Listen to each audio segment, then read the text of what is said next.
Drama is everywhere. You see it on the internet, TV, in relationships, novels, animal dynamics, and more. Drama happens to all of us, whether subtle or overt. It's a form of conflict. But what if you've been participating in drama this whole time without even knowing it? What if you're more addicted to drama than you consciously believe? See, in drama, there's always a series of players that hold certain roles. Drama usually involves at least two people that have friction over a certain topic. And in some instances, you may be the sole person playing multiple roles in your own drama. In this video, we're going to talk about a triangle that explains the implications of drama and how each participant upholds their corner of the triangle. By the end of this video, you'll have a sharp understanding of how drama works, how to spot it, and how to prevent it like clockwork. Let's get started. Drama. This is going to be an interesting video where we delve into the workings of a certain triangle that represents drama very well, also known as the drama triangle. The drama triangle is a really great model to represent just how drama gets perpetuated in relationships. It also shines a clear light on how you may be engaged in drama without really knowing it. You may be engaged in drama even when you enter drama with the best of intentions, even when you enter drama from the standpoint of wanting to help. So let's get into what the drama triangle is. But first, I want to define a more meta word in relation to the drama triangle, because the drama triangle is tangentially linked with this topic known as triangulation. So let's define that first. Triangulation in relationships refers to a communication pattern where one person avoids direct interaction with another, instead using a third person as an intermediary. This creates a communication triangle, often exacerbating conflicts and misunderstandings, serving to control or divert attention from the core issue. So that's a really good definition. Now, when you hear triangulation, I don't want you to necessarily always think this is a bad thing. There's a lot of times where you might even relate, where you need to go to a friend to kind of help you with advice for a situation. Oftentimes, people, may go to others for advice on things because it helps alleviate the pressure of trying to figure out a solution to said problem by themselves. There's a certain pressure when it comes to tension between two people. And if one person is dealing with a lot of pressure, they may enlist a friend or another person to help them kind of talk about that pressure and to alleviate, get that off their chest, if you will.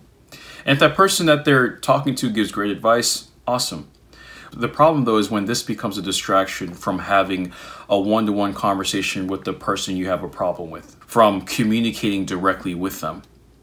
If you are just communicating with this third party and then you're just keeping it at that, or you're just taking this third party's advice at face value, you're not curious about maybe some misunderstandings this third person may have, this is where you start to run into trouble. This is where triangulation starts to become problematic.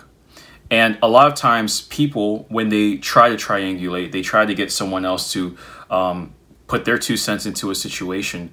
They may not give that person enough context about the situation in order for that third person to give really good advice. This is why on my calls with people, I make sure to get as much context about their situation as possible. I try to ask a lot of questions from different angles because it's very easy for that context to be missed. And if that context is missed, what happens? Well, the advice given can be off severely. And if you're someone that gets brought into a situation, you want to understand that at the end of the day, this situation is between two people.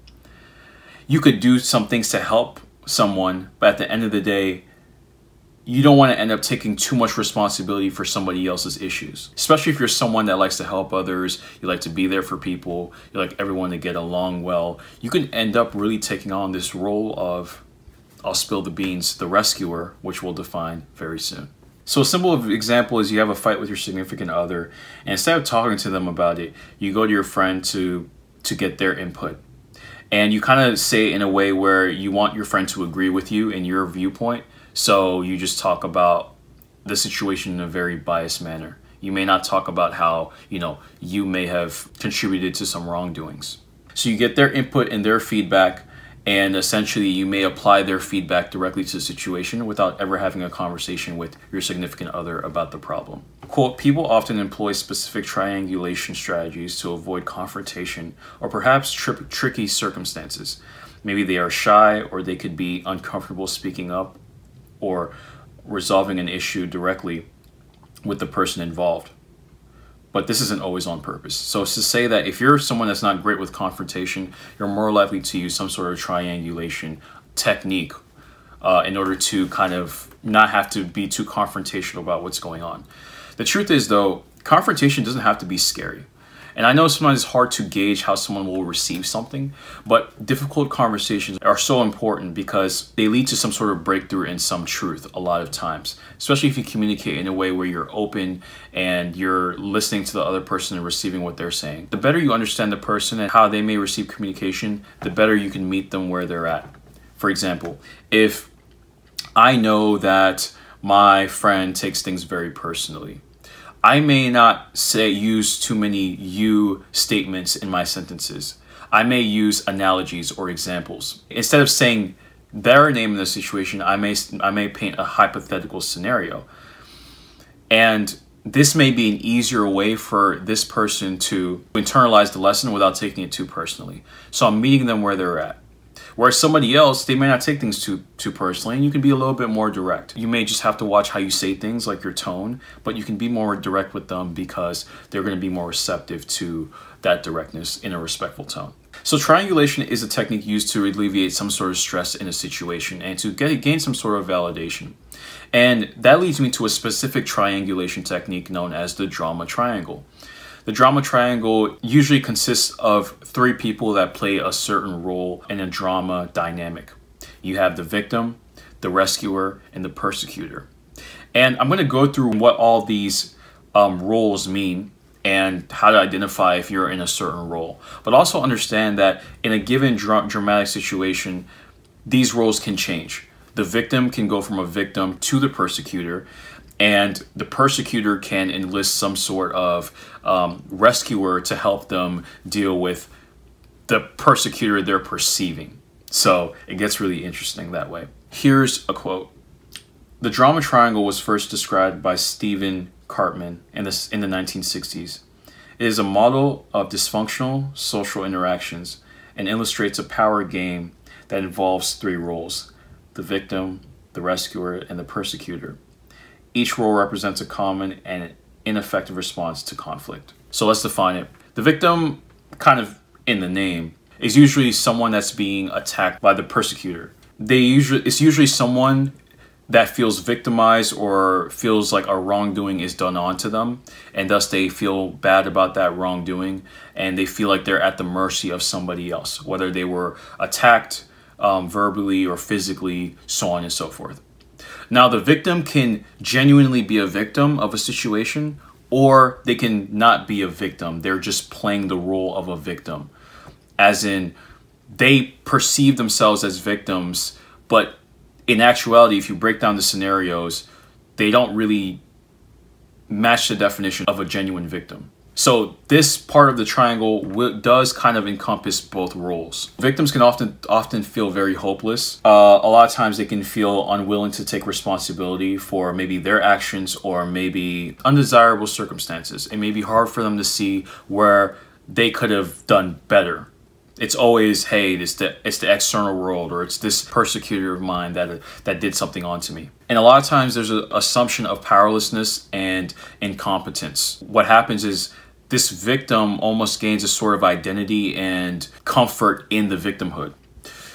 And that's where it gets a little dangerous, because if you're a victim of a situation, it's so important for you to identify where you are powerful, where you do hold some sort of power, because this helps you get out of negative situations. For example, if you're in an abusive family dynamic and you're a victim of that, like a genuine victim of that, it's still important for you to see where your power is so that you can make some sort of change. If we look at the Carl Jung 12 major archetypes, this will fall under the magician archetype, the power to make some sort of change in your reality. So you would embody that archetype in order to come out of victimhood to see your power. This is so important. The victim seeks to convince themselves and others that they cannot do anything. Nothing can be done. All attempts are futile, despite trying hard.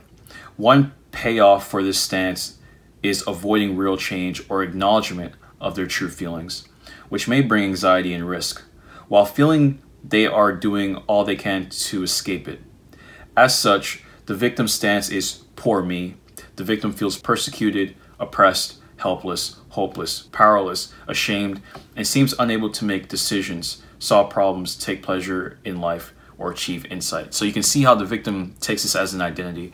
And this gets even worse, you know, especially on the internet. You see a lot of people that come together as victims of things. Now again, this isn't to say I don't have empathy for genuine victims, but even a lot of genuine victims, you can find stories of genuine victims having some sort of power that they come from the situations with. They are a victim of it, but they see that they can make a change out of a sucky situation they got into. But then you have others that aren't genuine victims, and they use victimhood as a way to get attention and validation so that they can stay a victim to keep up with that attention and validation. You don't want to be like these people, and you don't want to be around them. They don't want to be helped. They just want to hold victimhood as an identity. And this isn't to say that there isn't a healing process to coming out of victimhood, because there is. We have to factor that in place. But I'm talking, if you've been playing the role of a victim for years on end, there's something for you to evaluate. So what the victim does is they find a rescuer to come essentially help them and save them. They constantly seek out the rescuer. And let's talk about that next. So the rescuer often wants to intervene into situations, give their input, help out the victim, because they feel this sense of responsibility. They have a sense of feeling bad, of course, for other people. And this can be healthy, right? If you have a friend, you have a significant other, you want to be there for them. You want to help people out. But you also want to make sure this person is helping themselves. I'm in the industry of self-help. I put out self-help videos. But I want you to help yourself with my information. I don't want you to just come across it and then go on a stroll and not ponder or think about and apply what is being said. It's very easy for me to turn into a rescuer for people.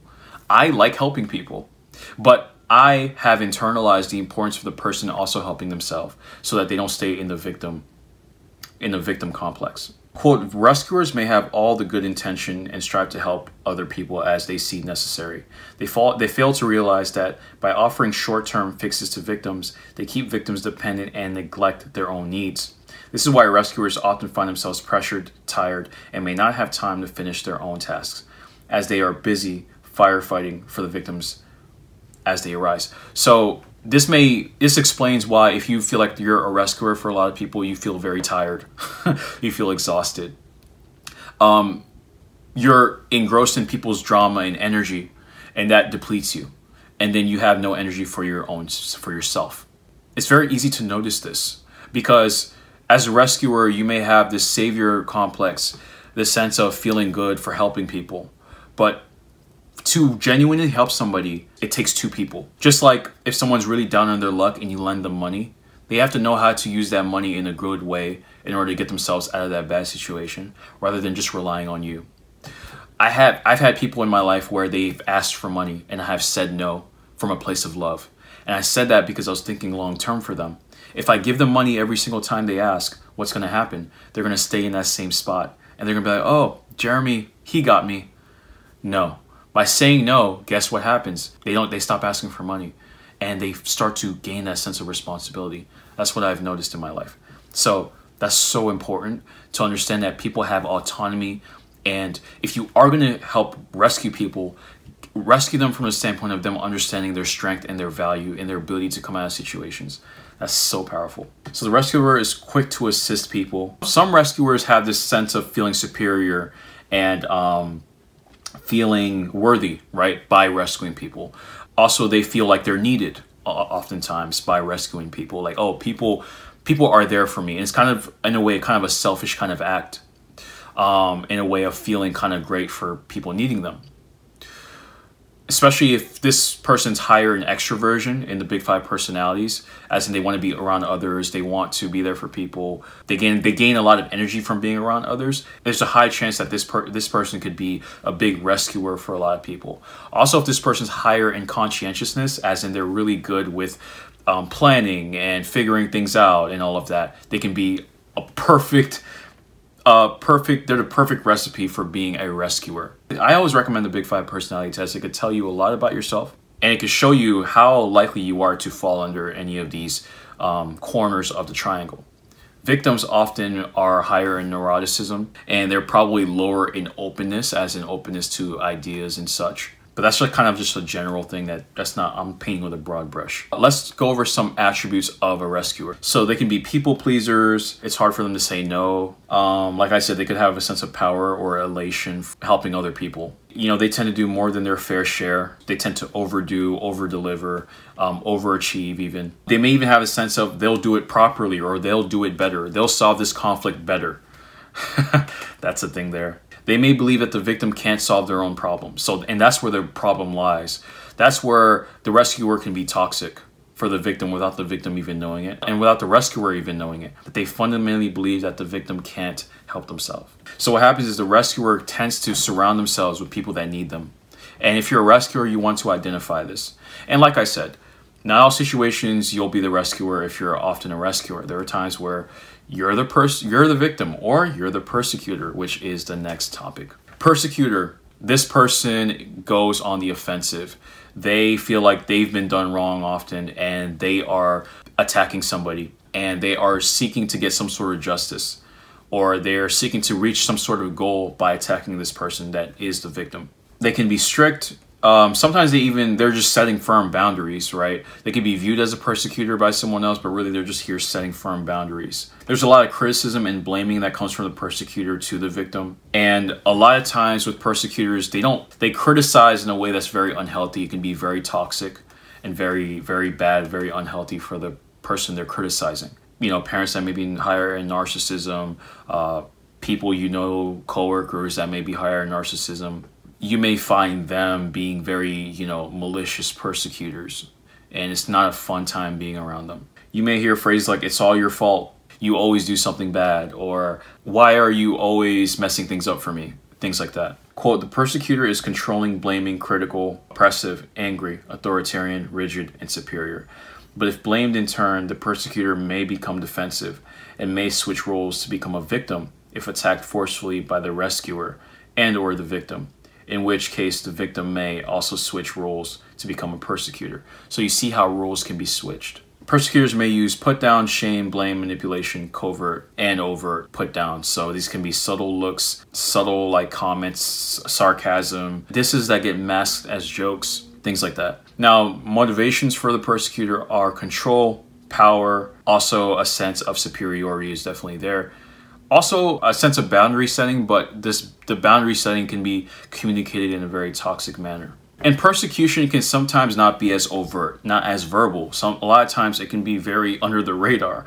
I want you to remember that. Like, people can do passive-aggressive things as persecutors to get back to you. You may not even realize it until later on. So passive-aggressiveness is definitely a thing. Also, the silent treatment, aka stonewalling, is another attempt to kind of get back at the victim, and it's a way of persecution. So it's not always about yelling and things like that. Another way is actually reaction formation of showing niceness, but really the victim can feel like this person is just playing nice, and they don't know when this person's gonna try to get back at them. Like, it's almost like someone saying, "I'm gonna punch you, but I'm not gonna tell you when." And they're just smiling the entire time. You're like, okay, when are they gonna actually punch me? Understand that the drama triangle doesn't have to have other people in it. It can be you at all 3 points of the triangle. You can be the victim, the persecutor, and the rescuer. And in this dynamic, you have to understand that you have to get rid of your persecutor side of your triangle so that it's no longer a triangle. Because the persecutor is you beating yourself up, you blaming yourself, you criticizing yourself, you being sarcastic in a negative way towards yourself. And it perpetuates an identity of you being a bad person. And then you feel victimized by your own thoughts and your own mind and such. So what you have to do is make sure that you are affirming better beliefs about yourself, higher quality beliefs about yourself, that you're embodying unconditional self-love for any mistakes you've made. So first, I'm going to talk about how to approach the drama triangle, so kind of some solutions around it. And then I'm going to talk about a different model that is healthier than the drama triangle that we can apply when it comes to our interpersonal relationships and the inner drama triangle we hold within ourselves. So first, you want to be mindful of how you're taking part in this dynamic, where you kind of fall in the triangle and how you move around in the triangle.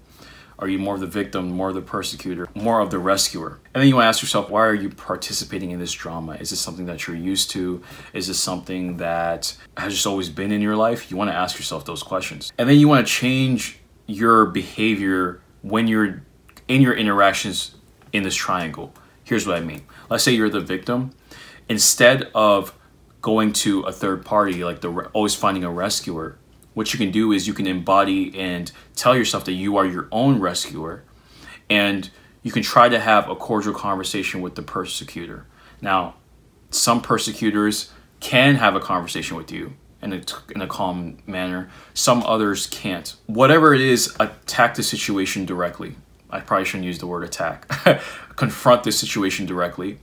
Any emotions you have or discomforts you have about bringing topics forward, understand that this is just you going outside your comfort zone. This is a hard conversation to have, but you have to address it. You have to maybe set boundaries with the person, tell the person how you felt about a situation. Now, if this person isn't okay, or they're yelling back at you, or they're saying, oh, you're wrong because of this, because of that, because of this, because of that, understand that this person is closed-minded to your communication, and then walk away from them and that dialogue. And what you want to do is you want to move forward with your life.